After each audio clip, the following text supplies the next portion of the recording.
இன்றைய நாளில் மத்திய கிழக்கிலிருந்து பல செய்திகள் தொடர்ச்சியாக வந்து கொண்டிருக்குது. இதுல முக்கியமான செய்திகளை பற்றி இந்த காணொலியில நாங்கள் பார்க்கலாம். இதுல முதலாவது செய்தியை பார்த்தீங்கன்னு சொன்னா, ஈரானினுடைய வெளியுறவுத்துறை அமைச்சர் அப்பாஸ் அரக்சி அவர்கள் தன்னுடைய சோசியல் மீடியாவில் ஒரு தகவலை வெளியிட்டிருக்கிறார். எக்ஸ் தளத்தினூடாக அவர் வெளியிட்ட தகவல் என்னன்னு பார்த்தீங்கன்னு சொன்னா, இந்த ஸ்ட்ரெய்ட் ஆஃப் ஹார்மஸ் இது தொடர்ச்சியாக மூடப்பட்டிருக்குது கப்பல் போக்குவரத்துக்கு. குறிப்பாக ஈரானினுடைய பகுதிகளுக்குள்ள, ஈரானினுடைய துறைமுகங்களுக்குள்ள எந்த கப்பல்களும் வரக்கூடாது, போகக்கூடாதுன்னு சொல்லி அமெரிக்கா ஒரு பிளாக்கேட்டை போட்டிருக்குது. ஸோ இப்ப ஈரானுக்குள்ள எந்த கப்பல் போக்குவரத்துகளும் இடம்பெறையில் இந்த சந்தர்ப்பத்தில் இது கிட்டத்தட்ட 3 நாட்களாக தொடர்ச்சியாக இந்த பிளாக்கேட் வந்து அமெரிக்காவில் தொடர்ந்து பேணப்பட்டு வருகின்ற இந்த நிலைமையில இன்றைய பாத்தீங்கன்னா ஈரானினுடைய வெளியுறவுத்துறை அமைச்சர் அப்பாஸ் அரக்சி அவர்கள் வெளியிட்டிருக்கின்ற ஒரு முக்கியமான செய்தி சொல்லப்பட்டிருக்குது. என்ன செய்ய சொல்லியிருக்கிறாருன்னா, இந்த ஸ்ட்ரெய்ட் ஆஃப் ஹார்மஸ் வந்து தொடர்ச்சியாக கப்பல்களினுடைய போக்குவரத்துக்கு சாதாரணமாக இன்றிலிருந்து திறந்திருக்கும் என்று சொல்லி அவர் சொல்லியிருக்கிறார். குறிப்பாக லெபனான்ல நடந்து கொண்டிருக்கிற பேச்சுவார்த்தையின் காரணமாக இந்த கப்பல் போக்குவரத்துக்கு மூடியிருந்த, அதாவது ஈரான் மூடி வைத்திருந்த இந்த பாதையை மீண்டும் கப்பல் போக்குவரத்துகளுக்காக திறக்கப்படுவதாகவும் அவர் வந்து சொல்லியிருக்கிறார். ஏற்கனவே பாத்தீங்கன்னு சொன்னா அமெரிக்காவுக்கும் ஈரானுக்கும் இடையில ஒரு 14 நாட்கள் யுத்த நிறுத்தம் கொண்டு வரப்பட்டது.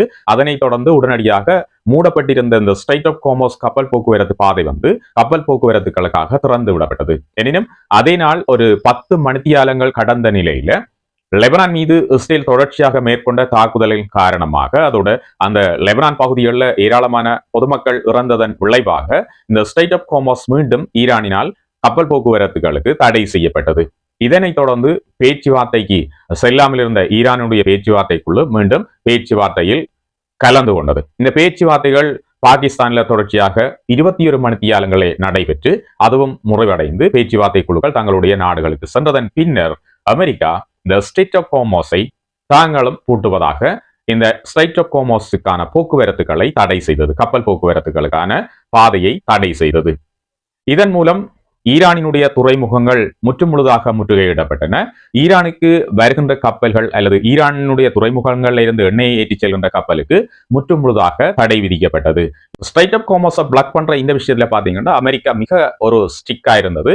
எந்த கப்பல்களும் ஈரானுடைய துறைமுகங்களுக்குள்ள போகக்கூடாது, அதே நேரம் ஈரானினுடைய துறைமுகங்கள்ல இருந்து எந்த கப்பல்களும் எண்ணெயை ஏற்றி கொண்டு வெளியில போகக்கூடாது என்ற ஒரு மிக கடுமையான கட்டுப்பாடுகளை போட்டிருந்தது. இதற்காக கிட்டத்தட்ட 15க்கும் மேற்பட்ட அமெரிக்காவினுடைய மிகப்பெரிய போர்க்கப்பல்களை எல்லாம் இந்த பகுதியில நிறுத்தி வச்சு கொண்டு காவல் காத்து கொண்டிருந்தது. எந்த ஒரு கப்பலும் உள்ள போகவும் கூடாது, அதே நேரம் எந்த ஒரு கப்பலும் இங்கே இருந்து எண்ணெயை ஏற்றி கொண்டு வெளியிலையும் போக முடியாது. அப்படி மீறி ஏதாவது ஒரு கப்பல் வெளியில போகும்டா அல்லது ஒரு கப்பல் உள்ள வரும் சொன்னா அதன் மீது தாக்குதல்கள் நிகழ்த்தப்படும் சொல்லி அமெரிக்கா தொடர்ச்சியாக அறிவித்து வந்ததை அடுத்து உடனடியாக பாத்தீங்கன்னு சொன்னா எந்த ஒரு கப்பல்களும் இந்த பாதையை பயன்படுத்துவதை நிறுத்தி கொண்டன. இதனால் உலகத்தில மிகப்பெரிய பிரச்சனைகள் எழத் தொடங்கியது. இந்த ஸ்ட்ரெய்ட் ஆஃப் ஹார்மஸை அமெரிக்கா பூட்டியதன் பின்னரான காலப்பகுதியில எண்ணெய் விலை வந்து மிக அதிகரித்து சென்ற ஒரு நிலைமையை அவதானிக்கக்கூடியதாக இருந்தது. இந்த நிலையில இன்றைக்கு பாத்தீங்கன்னு சொன்னா இது ஒரு கொஞ்சம் நல்ல செய்தியாக இருக்குது. ஈரானினுடைய வெளியுறவுத்துறை அமைச்சர் வந்து தன்னுடைய எக்ஸ் தளத்திலே இந்த பதிவை இட்டிருக்கிறார். இன்று முதல் ஸ்ட்ரெய்ட் ஆஃப் ஹார்மஸினுடைய அந்த பிளாக் வந்து எடுக்கப்படுவதாகவும் இதனோட கப்பல்கள் சென்று வர முடியும், சாதாரணமாக கப்பல்கள் சென்று வர முடியும் என்றும் சொல்லப்பட்டிருக்குது. சோ ஃபர்ஸ்டா ஈரானினுடைய வெளியுறவுத்துறை அமைச்சர் இந்த தகவல்களை வெளியிட்டதன் பின்னரான காலப்பகுதியில அமெரிக்காவினுடைய பிரசிடென்ட் டொனால்ட் ட்ரம்ப் அவர்கள் என்ன செய்யறார், தன்னுடைய சமூக வலைத்தளம் ட்ரூத் சோஷியல் மீடியாவில் ஒரு தகவலை பெறார். அதாவது இந்த ஸ்ட்ரெய்ட் ஆஃப் ஹார்மஸ் என்றது தொடர்ச்சியாக இனி திறக்கப்பட்டிருக்கும், எந்த சந்தர்ப்பத்திலையும் இனி இந்த ஸ்ட்ரெய்ட் ஆஃப் ஹார்மஸ் வந்து பூட்டப்படாது என்ற ஒரு விஷயத்தை அவர் சொல்றார். அவருடைய கருத்துக்கள் எவ்வளவு தூரம் சாத்தியப்படும், ஈரான் தொடர்ச்சியாக இந்த விஷயத்தை செய்யுமா என்றதெல்லாம் கேள்வியான விஷயங்கள். ஏனென்றா அமெரிக்காவுடைய பிரசிடென்ட் டொனால்ட் ட்ரம்ப் அவர்கள் அடிக்கடி தன்னுடைய கருத்துக்களை மாற்றிக்கொள்ளக்கூடிய ஒருவராக இப்பொழுது எல்லாராலும் பேசப்பட்டு கொண்டிருக்கின்ற ஒருவர். ஆகவே இன்றைக்கு சொல்லுகின்ற கருத்து நாளைக்கு மாறி இருக்கும், நாளைக்கு சொல்லுகின்ற கருத்து அடுத்த மணித்தியாலத்தில் மாற்றம் பெற்றிருக்கின்ற பல விஷயங்களை நாங்கள் காணக்கூடியதாக இருக்குது. ஆகவே இப்ப அமெரிக்காவுடைய பிரசிடென்ட் சொல்லி இருக்கிறதின் படி இந்த ஸ்ட்ரெய்ட் ஆஃப் ஹார்மஸ் என்றது இனி யாருக்கும் பூட்டப்படாது, தொடர்ச்சியாக திறக்கப்பட்டிருக்கும் என்று அவர் சொல்லி இருக்கிறார். ஆனாலும் இதுக்குள்ள ஒரு முக்கியமான விஷயம் இருக்குது என்னன்னு பாத்தீங்கன்னு சொன்னா, அவர் சொன்ன விஷயத்துல மேலும் ஒரு விஷயத்தை ஆட் பண்ணி இருக்கிறார். என்னதான் இந்த ஸ்ட்ரெய்ட் ஆஃப் ஹார்மஸ் தொடர்ச்சியாக திறக்கப்பட்டிருந்தாலும், கப்பல்கள் போக்குவரத்து தொடர்ச்சியாக நடந்தாலும், ஈரானுக்கு எதிரான, ஈரானினுடைய துறைமுகங்களுக்கு எதிரான தங்களுடைய பிளாக்கேட் என்றது தொடர்ந்து இருக்கும் என்று அவர் சொல்லியிருக்கிறார். தொடர்ச்சியாக ஈரானுடைய துறைமுகங்களுக்கு எந்த கப்பல்களும் செல்ல முடியாது, அதே நேரம் ஈரானுடைய துறைமுகங்கள்ல இருந்து எந்த கப்பல்களும் வெளியே வர முடியாது என்ற விஷயத்தை அவர் வந்து சொல்லியிருக்கிறார். ஆகவே ஈரானுடைய எண்ணெய் ஏற்றுமதி தொடர்பாக தொடர்ச்சியாக இந்த தடைகள் இருக்கும் என்றும் ஏனைய கப்பல்கள் வளைகுடா நாடுகள்ல சென்று எண்ணெய் ஏற்றி செல்வதில் எந்த பிரச்சனையும் இல்லை என்ற மாதிரி தான் இப்ப அவர் தன்னுடைய கருத்தை சமூக வலைத்தளத்தில பதிவிட்டிருக்கிறார். இந்த கருத்துக்கள் பதிவிட்டதன் பின்னரான காலப்பகுதியில பாத்தீங்கன்னா இப்ப கிட்டத்தட்ட ஒரு 10% ஆயிலினுடைய விலை, எண்ணெய் விலை குறைவடைந்திருப்பதாக உலக செய்திகள்ல காணக்கூடியதாக இருக்குது. எது என்னவோ நீண்ட இழுபறிகளுக்கு மத்தியில நீண்ட நாட்களுக்கு பின்னரான காலப்பகுதியில இப்ப மீண்டும் இந்த ஸ்ட்ரைட் ஆஃப் ஹார்மஸ் என்றது கப்பல் போக்குவரத்துகளுக்காக திறந்து விடப்பட்டிருக்கு என்ற செய்தி இப்ப கிடைத்திருக்குது. இது ஒரு முக்கியமான செய்தியாக இருக்குது. என்னன்னு சொன்னா நிறைய நாடுகள்ல இப்ப மீண்டும் இந்த எண்ணெய் பிரச்சனை எழப்போகுது என்ற மாதிரியான கேள்விகள் எழத் தொடங்கி இருக்குது. ஏன்னா தொடர்ச்சியாக ஸ்ட்ரைட் ஆஃப் ஹார்மஸ் பூட்டப்பட்டிருந்தால் இதனூடாக கப்பல் போக்குவரத்துகள், எண்ணெய் போக்குவரத்துகள் நடக்காமல் இருந்தால் நிச்சயமாக ஆசியாவில் பல நாடுகள்ல எண்ணெய் பிரச்சனை என்றது ஏற்படக்கூடிய ஒரு நிலைமை, ஏது நிலைகள் இப்ப தோன்றி இருக்கிறது எல்லோரும் குறிப்பிட்டு சொல்லுகின்றார்கள். ஆகவே இப்பொழுது இந்த ஸ்ட்ரைட் ஆஃப் ஹார்மஸ் திறந்து விடுவதன் மூலமாக அது கொஞ்சம் தவிர்க்கப்படுகின்றது என்ற செய்தி நமக்கு கிடைத்திருக்கின்றது. இதே நேரம் அமெரிக்காவினுடைய பிரசிடென்ட் டொனால்ட் ட்ரம்ப் அவர்கள் இன்னும் ஒரு கருத்தை சொல்லியிருக்கிறார். அதே சோசியல் மீடியாவில் அவர் வெளியிட்டு இருக்கிற இன்னொரு கருத்து பார்த்தீங்கன்னு சொன்னா, இந்த ஈரான்ல இருக்கிற செறிவூட்டப்பட்ட என்ரிச் யுரேனியம் அவ்வளவும் தங்களுடைய கைகளில் கையளிக்கப்பட இருப்பதாகவும் அதற்கு ஈரான் ஒத்துக்கொண்டிருப்பதாகவும் ஒரு ஒப்பந்தத்திற்கு தாங்கள் வந்துவிட்டதாகவும் ஒரு பதிவை அவர் குறிப்பிட்டிருக்கிறார். இந்த பதிவினுடைய விஷயங்கள் தொடர்ச்சியாக உலகத்தில் எல்லாராலும் பேசப்பட்டுக் கொண்டிருக்கிற சந்தர்ப்பத்தில் இது தொடர்பாக அமெரிக்காவினுடைய பிரசிடென்ட் டொனால்ட் ட்ரம்ப் அவர்கள்ட்ட நேரடியாக பத்திரிகையாளர்கள் கேட்டுக்கொண்டதை அடுத்து இப்ப பாத்தீங்கன்னா ஈரான் இதற்கு எதிரான ஒரு கருத்தை வெளியிட்டிருக்கின்றது. இந்த மாதிரியான எந்த விதமான ஒப்பந்தங்களும் நாங்கள் செய்ய இல்லை, எந்த விதமான ஒப்பந்தங்களையும் கைச்சாத்திட இல்லை, இது தொடர்பாக நாங்கள் பேச இல்லை, எங்களுடைய யுரேனியத்தை கையளிப்பு தொடர்பாக எந்த விதமான உத்தரவாதங்களையும் நாங்கள் வழங்க இல்லை என்ற மாதிரி இப்ப ஈரான் இன்றைக்கு சொல்லி இருக்குது. ஆகவே அமெரிக்காவினுடைய பிரசிடென்ட் டொனால்ட் ட்ரம்ப் அவர்கள் கூறின அந்த கருத்துக்கு இப்ப ஈரான் மறுப்பு தெரிவிச்சிருக்கிறது குறிப்பிடக்கூடியது. அடிக்கடி டொனால்ட் ட்ரம்ப் அவர்கள் குறிப்பிட்டுக் கொண்டிருக்கிற தன்னுடைய சோசியல் மீடியாவில் இந்த செறிவூட்டப்பட்ட யுரேனியம் எங்களுடைய கைகளுக்கு வரப்போகுது, இதற்கு நாங்கள் எந்த விதமான பண கைமாற்றல்களையும் செய்ய போறதில்லை, இது எங்கள்கிட்ட சேரும். அதோட அவர் சொல்லி இருக்கிற கருத்து பாத்தீங்கன்னா நாங்கள் B-2 விமானங்களை வைத்து தாக்கி அழித்த அந்த டஸ்ட் எங்கள்கிட்ட தரப்போகின்றார்கள் தான் அவர் சொல்லி இருக்கிறார். இந்த யுரேனியம் தங்களுடைய விமானங்களால தாக்கி அழிக்கப்பட்ட அந்த நிலையம் தாக்கி அழிக்கப்பட்டது என்று ஏற்கனவே சொல்லப்பட்டது.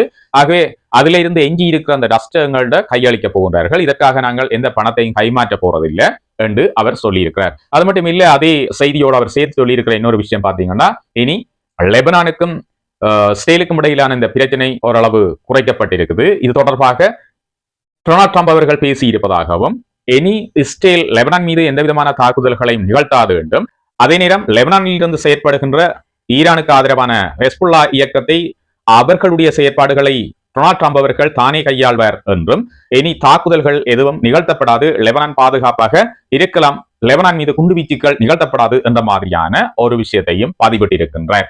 இது எந்த அளவுக்கு சாத்தியப்பட போகின்றது? லெபனான் நாட்டில மிக ஆக்டிவாக செயற்பட்டுக் கொண்டிருக்கின்ற இந்த ஹெஸ்புல்லா இயக்கம் ஆயுதங்களை கையளிக்க போகின்றதா? ட்ரம்ப் அவர்கள் சொல்லுவது போல மிக இலகுவாக தங்களுடைய இந்த ஆயுதங்களை எல்லாம் விட்டுக் கொடுத்து ஒரு சாதாரண நிலைக்கு அவர்கள் செல்ல போகின்றார்களா என்ற மாதிரியான கேள்விகள் எல்லாம் இப்ப எழத் தொடங்கி இருக்கு உலகத்தில. அதே நேரம் இன்னொரு விஷயம் பாத்தீங்கன்னா, இப்ப இந்த ஐரோப்பிய ஒன்றியத்திலே இருக்கிற நாடுகள்ல பல நாடுகள், கிட்டத்தட்ட 26க்கும் மேற்பட்ட நாடுகள், ஐரோப்பிய ஒன்றியத்தில் இருக்கிற ஒரு நாடு தவிர ஏனைய எல்லா நாடுகளும் இப்பொழுது இந்த இஸ்ரேலுடனான எல்லா வர்த்தக செயற்பாடுகளை நிறுத்திக் கொள்வதாக அறிவித்திருக்குது. ஏன்னு சொன்னா, இஸ்ரேல் தொடர்ச்சியாக காசா மீது தாக்குதல்களை நடத்தியது, அங்க மிகப்பெரிய அழிவுகளை ஏற்படுத்தியது. இதன் போது கூட ஐரோப்பிய ஒன்றியம் இதை நிறுத்துமாறு கேட்டுக்கொண்டது. எனினும் இந்த தாக்குதல்களை இஸ்ரேல் ஒருபோதும் நிறுத்தியதில்லை, தொடர்ச்சியாக இந்த தாக்குதல்களை மேற்கொண்டு வருகின்றது. இப்பொழுதும் கூட இந்த தாக்குதல்கள் இடைக்கிடையே நிகழ்ந்து கொண்டுதான் இருக்கின்றது. அதே நேரம் லெபனான் மீது தாக்குதல்களை தொடங்கிய போதும் ஐரோப்பிய ஒன்றியம் இந்த தாக்குதல்களை நிறுத்துமாறு கேட்டுக்கொண்டது. மக்கள் அதிகமான அளவில் கொல்லப்படுவதை நிறுத்த வேண்டும் என்றும், இந்த தாக்குதல்களை உடனடியாக நிறுத்த வேண்டும், இது மனித உரிமை மீறல்களை செய்கின்ற செயற்பாடுகளாக இருக்கின்றது என்று சொல்லி ஒரு அழுத்தத்தை கொடுத்த போதிலும் இஸ்ரேல் அதுக்கு அடிபணியாமல் தொடர்ச்சியாக இந்த தாக்குதல்களை மேற்கொண்டு வந்த நிலையில இன்றைக்கு பாத்தீங்கன்னு சொன்னா, கிட்டத்தட்ட 26 நாடுகள் ஒன்றாக சேர்ந்து இஸ்ரேலுடனான எந்த விதமான வர்த்தக செயற்பாடுகளையும் நாங்கள் செய்ய போவதில்லை என்றும், எந்த விதமான வர்த்தக ஒப்பந்தங்களையும் மேற்கொள்ள போவதில்லை என்று சொல்லியும் இப்பொழுது சொல்லி இருக்கின்றது. இது ஒரு சாதாரண விடயம் கிடையாது. என இந்த இஸ்ரேலில் இருந்து ஏற்றுமதி செய்யப்படுகின்ற அநேகமான பொருட்கள் இஸ்ரேலில் இருந்து ஏற்றுமதி செய்யப்படுகின்ற அநேகமான தொழில்நுட்பங்கள் எல்லாம் இந்த ஐரோப்பிய நாடுகளில் விற்பனையாகின்றது. இதிலிருந்து மிகப்பெரிய லாபங்களை இஸ்ரேல் பெற்றுக் கொண்டிருக்கின்ற இந்த சந்தர்ப்பத்தில் இது இஸ்ரேலுக்கு விழுந்த ஒரு அடியாகவே சொல்லப்படுகின்றது. அமெரிக்காவினுடைய பிரசிடென்ட் டொனால்ட் ட்ரம்ப் அவர்களுக்கு ஈரான் மீதான இந்த யுத்தத்தை தொடங்கியதன் பின்னரான காலப்பகுதியில் மிகப்பெரிய நெருக்குவாரங்கள் தொடர்ச்சியாக இடம்பெற்றுக் கொண்டிருக்குது. அந்த அடிப்படையில் இந்த ஈரான் மீதான யுத்தத்தை செய்வதற்கான அதிகாரங்களை குறைப்பதற்கான ஒரு நடவடிக்கையை அண்மையில் ஒயிட் ஹவுஸ் மேற்கொண்டிருந்தது. இந்த முயற்சி பாத்தீங்கன்னா 2 தடவைகள் மேற்கொள்ளப்பட்டது. ஏற்கனவே ஒரு தடவை மேற்கொள்ளப்பட்டு அந்த முயற்சி தோல்வி அடைந்தது. கிட்டத்தட்ட அந்த முயற்சிகள் பாத்தீங்கன்னு சொன்னா வாக்களிப்புக்கு விடப்பட்டு 42க்கு 57 என்ற அடிப்படையில் அதை தோற்று போனது. ஆகவே தொடர்ச்சியாக ஈரான் மீதான தாக்குதல்களை மேற்கொள்வதற்கான அதிகாரத்தை ட்ரம்ப் அவர்கள் அன்றைய தினம் பெற்றுக்கொண்டார். அதே நேரம் நேற்றைய தினம் பாத்தீங்கன்னா இதே வாக்கெடுப்பு மேற்கொள்ளப்பட்டது. நீண்ட வாக்குவாதங்களுக்கு பின்னணியில இந்த வாக்கெடுப்பு மேற்கொள்ளப்பட்டது. இந்த வாக்கெடுப்பில் பாத்தீங்கன்னா கிட்டத்தட்ட ஒரே ஒரு வாக்குகளின் மூலம் அமெரிக்காவினுடைய பிரசிடென்ட் டொனால்ட் ட்ரம்ப் அவர்கள் ஈரான் மீதான யுத்தத்தை தொடர்ச்சியாக கொண்டு செல்வதற்கான அதிகாரத்தை பெற்றிருக்கின்றார். 213க்கு 214 என்ற அடிப்படையில் ஒரே ஒரு வாக்கின் மூலம் அவர் வெற்றி பெற்று இந்த ஈரான் மீதான தாக்குதல்களை தொடர்ச்சியாக கொண்டு செல்வதற்கான அதிகாரத்தை அவர் பெற்றிருப்பது குறிப்பிடத்தக்கது. அமெரிக்கா மற்றும் அமெரிக்காவினுடைய மக்களை பொறுத்தவரை அதிகமானவர்கள் ஈரான் மீதான தாக்குதல்களை ஏற்றுக்கொள்ளாத மனநிலையில் இருப்பது தெரிய வருகின்றது. அதிகமான மக்கள் ஈரான் மீதான தாக்குதல்கள் தேவையற்றது, இது இஸ்ரேலுக்காக அமெரிக்கா செய்கின்ற நடவடிக்கை என்றெல்லாம் இப்பொழுது சொல்லப்பட்டுக் கொண்டிருக்கின்றது. இந்த விமர்சனங்களை எல்லாம் கடந்து அமெரிக்காவினுடைய பிரசிடென்ட் டொனால்ட் ட்ரம்ப் அவர்கள் தொடர்ச்சியாக ஈரான் மீதான தாக்குதல்களை செய்து வருகின்றார். இந்த தாக்குதல்களை ஆரம்பிக்கும் போது டொனால்ட் ட்ரம்ப் அவர்கள் கூறியது ஈரான்ல இருக்கிற ஒரு ஆட்சி மாற்றத்தை ஏற்படுத்த இந்த தாக்குதல்களை தான் மேற்கொள்வதாக கூறியிருந்தார். பின்னரான காலப்பகுதியில் பாத்தீங்கன்னு சொன்னா ஈரான்ல இருக்கிற செறிவூட்டப்பட்ட யுரேனியத்தை கைப்பற்றுவதற்காக இந்த நடவடிக்கைகள் மேற்கொள்ளப்படுவதாக சொல்லியிருந்தார். அதற்கு பின்னரான காலப்பகுதியில் அந்த ஸ்ட்ரெய்ட் ஆஃப் ஹோர்முஸ் பிரச்சனை மிகப்பெரிய பிரச்சனையாக மாறியது. ஸ்ட்ரெய்ட் ஆஃப் ஹோர்முஸ் பாத்தீங்கன்னா ஈரான் முற்றுமுழுதாக கப்பல் போக்குவரத்துகளுக்கு தடை செய்திருந்தது. இது உலகத்தில் மிகப்பெரிய ஒரு பிரச்சனையாக மாறியது. இதன் தொடர்ச்சியாக இதனை திறப்பதற்காக இந்த சண்டைகளை தொடர்ச்சியாக செய்ய வேண்டியிருப்பதாக அமெரிக்காவினுடைய பிரசிடென்ட் அவர்கள் சொல்லியிருந்தார். அண்மையில பாத்தீங்கன்னா மிக அண்மையான நாட்கள் 2-3 நாட்கள்ல அவர் சொல்லிக் கொண்டு வர ஒரு கருத்து என்னன்னா, மிக விரைவில் இந்த ஈரான் யுத்தம் முடிய போகுது, ஒரு எண்டுக்கு வந்துட்டோம், அதாவது ஒரு முடிவுக்காக நாங்கள் நெருங்கிட்டோம், ஈரான் யுத்தம் முடிவடைய போதும்னு சொல்லி அடிக்கடி கருத்துக்களை சொல்லிக் கொண்டு வந்தார். ஆனால் அதற்கான எந்த விதமான ஏது நிலைகளையும் காண இல்லை. அதற்கான முயற்சிகள் மேற்கொள்ளப்பட்டுக் கொண்டிருப்பதாகவே சொல்லப்படுகின்றது. ஆனால் ஈரானினுடைய பக்கத்தில் இருந்து அவ்வாறான இந்த செய்திகளும் வர இல்லை. அமெரிக்கா மற்றும் ஈரானை மீண்டும் பேச்சுவார்த்தை மேசைக்கு கொண்டு வருவதற்கான முயற்சிகளில் பாகிஸ்தானுடைய ராணுவ தளபதி அசிம் முனீர் அவர்கள் தொடர்ச்சியாக ஈரான்ல இருந்து செயற்பட்டுக் கொண்டிருக்கின்றார். பலரை சந்தித்து பலவிதமான பேச்சுவார்த்தைகள் தொடர்ச்சியாக இடம்பெற்றுக் கொண்டிருக்கின்றது. இது தொடர்பாக அமெரிக்காவினுடைய பிரசிடென்ட் தொடர்ச்சியாக கருத்துக்களை தெரிவித்து வருகிறார். அதே நேரம் அவர் சொல்லி இருக்கிற இன்னும் ஒரு கருத்து பார்த்தீங்கன்னு சொன்னா, மிக விரைவில் நான் பாகிஸ்தானுக்கு பிஎம் செய்ய இருக்கிறேன், ஈரானுக்கும் தங்களுக்கும் இடையிலான இந்த ஒப்பந்தத்தில் சைன் பண்ணுவதற்காகத்தான் செல்ல இருக்கிறேன் என்ற மாதிரியெல்லாம் கருத்துக்களை சொல்லி இருந்தார். ஆனால் இது மாதிரியான கருத்துக்களை ஈரானோ அல்லது பாகிஸ்தானுடைய பக்கத்தில் இருந்தோ வெளியிடப்படையில்லை என்றது குறிப்பிடத்தக்கது. அதே நேரத்தில் இன்னும் ஒரு விஷயம் பாத்தீங்கன்னு சொன்னா, இப்ப இந்த நேட்டோ நாடுகள் ஸ்ட்ரெய்ட் ஆஃப் ஹோர்முஸை திறப்பதற்கான ஒரு உதவியை நாங்கள் செய்ய போவதாக அமெரிக்காவுடைய பிரசிடென்ட் டொனால்ட் ட்ரம்ப் அவர்கள்ட்ட கேட்டுக்கொண்டதாக அவர் சமூக வலைத்தளத்தில் சோசியல் மீடியாவில் பதிவு செய்திருக்கிறார். அந்த பதிவில் அவர் குறிப்பிட்டிருக்கிற விஷயம் என்னன்னு சொன்னா, நேட்டோ தன்னை அழைத்து ஸ்ட்ரெய்ட் ஆஃப் ஹோர்முஸை தொடர்ச்சியாக திறப்பதற்கான வழிகளுக்கு தாங்கள் உதவி செய்ய வேண்டுமான்னு சொல்லி கேட்டிருப்பதாகவும் அதனை தான் ஏற்றுக்கொள்ளவில்லை என்றும், ஸ்ட்ரெய்ட் ஆஃப் ஹோர்முஸை தான் திறந்ததன் பின்னரான உதவி தனக்கு தேவையில்லை என்று சொல்லியும் சொன்னதாக அவர் சொல்லியிருக்கிறார். அது மட்டும் இல்லாமல் அவர் சொன்ன கருத்தில் உண்டு, தேவைப்படும் போது கிடைக்காத உதவி தேவையில்லை என்ற மாதிரி சொன்னதாக தன்னுடைய சமூக வலைதளத்தில் பதிவிட்டிருப்பது குறிப்பிடத்தக்கது. ஆகவே தொடர்ச்சியாக டொனால்ட் ட்ரம்ப் அவர்கள் பல கருத்துக்களை சொல்லிக் கொண்டு வரார். இந்த ஈரான் மீதான யுத்தத்தை ஆரம்பித்ததன் பின்னரான காலப்பகுதியில் அவருக்கு நிறைய எதிர்ப்புகள் உலகத்தில் ஏற்பட தொடங்கி இருக்கு. ஆனாலும் ஒரு விஷயம், எந்த எதிர்ப்புகளையும் அவர் கண்டுகொள்ற இல்ல, நேரடியாகவே எந்த எதிர்ப்புக்கும் கருத்துக்களை தெரிவித்துக் கொண்டு போய்கொண்டே இருக்கின்ற ஒருவராக அவர் இப்ப இருக்கிறார். ஆனால் அடிக்கடி புதிய புதிய கருத்துக்களை தெரிவித்துக் கொண்டு வர ஒரு நிலைமையில உலகத்துல உண்மையில இப்ப ஈரான் தொடர்பான விஷயத்துல என்ன நடக்குது, இந்த விஷயம் உண்மையா, அமெரிக்காவினுடைய பிரசிடென்ட் டொனால்ட் ட்ரம்ப் அவர்கள் சொல்ற விஷயம் உண்மையா, இது நடக்க போதா என்ற மாதிரியான கேள்விகள் எல்லாம் இப்ப எழத் தொடங்கி இருக்கு. எனினும் இன்றைய நிலையில பாத்தீங்கன்னா நிறைய விஷயங்கள் இன்றைக்கு உலகத்துல நடந்திருக்கு. முக்கியமான விஷயமாக இப்ப பார்க்கப்படுற ஒன்று, ஸ்ட்ரெய்ட் ஆஃப் ஹோர்முஸ் தொடர்ச்சியாக கப்பல் போக்குவரத்துகளுக்காக திறந்து விடப்பட்டிருப்பதாக ஈரானினுடைய வெளியுறவுத்துறை அமைச்சர் கூறியிருக்கிற ஒரு கருத்து இப்ப வரவேற்கப்பட்டிருக்குது. அது மட்டும் இல்லாமல் இன்னொரு விஷயம் பாத்தீங்கன்னு சொன்னா, அமெரிக்காவினுடைய பிரசிடென்ட் டொனால்ட் ட்ரம்ப் அவர்களுக்கு எதிராக ஈரானில அவர் மேற்கொள்கின்ற யுத்தத்தினுடைய அதிகாரத்தை யுத்த அதிகாரத்தை குறைப்பதற்கான ஒரு வாக்கெடுப்பில் இப்ப அமெரிக்காவுடைய பிரசிடென்ட் டொனால்ட் ட்ரம்ப் அவர்கள் இப்ப வெற்றி அடைஞ்சிருக்கிறார். தொடர்ச்சியாக அந்த யுத்தத்தை அவர் கொண்டு நடத்த போகின்றார் என்ற ஒரு விஷயம் சொல்லப்பட்டிருக்குது. அதே நேரம் அமெரிக்காவுடைய பிரசிடென்ட் டொனால்ட் ட்ரம்ப் அவர்கள் இந்த யுத்தத்தை நாங்க முடிக்கிறதுக்கான நெருங்கிட்டம், யுத்தத்தை முடிக்க போறோம் என்ற மாதிரியான கருத்துக்களை தொடர்ச்சியாக சொல்லிக் கொண்டு வரார். அதே நேரம் பாகிஸ்தானினுடைய ராணுவ தளபதி ஃபீல்ட் மார்ஷல் அசீம் முனீர் அவர்கள் தொடர்ச்சியாக ஈரானுடைய தலைநகர் டெஹ்ரான்ல இருந்து ஈரானினுடைய முக்கியமான தலைவர்கள் மற்றும் ராணுவ தளபதிகளை சந்திச்சு தொடர்ச்சியாக கருத்துக்களை பகிர்ந்து வரார். அமெரிக்காவினுடைய தகவல்களை தொடர்ச்சியாக ஈரான்ல இருக்கிற முக்கியமான தலைவர்கள் மற்றும் தளபதிகளோடு பேசி அவர்களை ஒரு பேச்சுவார்த்தை மேசைக்கு கொண்டு வருவதற்கான முயற்சிகள்ல தொடர்ச்சியாக ஈடுபட்டு வருகின்றார் என்று சொல்லப்படுகிறது. அது மட்டும் இல்லாமல் பல விஷயங்கள் உலகத்தில் இன்னும் தொடர்ந்து நடந்து கொண்டிருக்க. லெபனான் பக்கம் பாத்தீங்கன்னா ஒரு பேச்சுவார்த்தை நடந்தது. அந்த பேச்சுவார்த்தையின் தொடர்ச்சியாக இப்ப பாத்தீங்கன்னா அங்க ஒரு போர் நிறுத்தம் இப்ப மேற்கொள்ளப்பட்டு வருகின்றது. அங்க தாக்குதல்கள் ஒன்றும் மேற்கொள்ளப்பட மாட்டாது என்று இப்ப பாத்தீங்கன்னா அமெரிக்காவினுடைய பிரசிடென்ட் டொனால்ட் ட்ரம்ப் அவர்கள் சொல்லி இருக்கிறார். எந்த யுத்த காலத்திலேயும் அவருடைய பேச்சு தான் இப்ப இடம்பெற்றுக் கொண்டிருக்கிறது. சோ அந்த யுத்த காலத்திலேயும் அவர் இப்ப சொல்லி இருக்கிறார், இஸ்ரேல் வந்து லெபனான் மீது தாக்குதல் கொண்டே நடத்தாது, நான் சொல்லி இருக்கிறேன் தாக்குதல்கள் ஒன்றையும் இனி இஸ்ரேல் நடத்த போறதில்லை. அதே நேரம் இந்த லெபனான்ல இருக்கிற ஹெஸ்புல்லா இயக்கத்தினுடைய விஷயங்களையும் நான் தான் பார்த்துக் கொள்ள போகிறேன், அவர்களை நான் கையாள போறேன் என்ற மாதிரியான விஷயங்களை அவர் சொல்லி இருக்கிறார். ஆகவே இவ்வாறான பல விஷயங்கள் இன்றைக்கு உலகத்தில தொடர்ச்சியாக நடந்து கொண்டிருக்கு.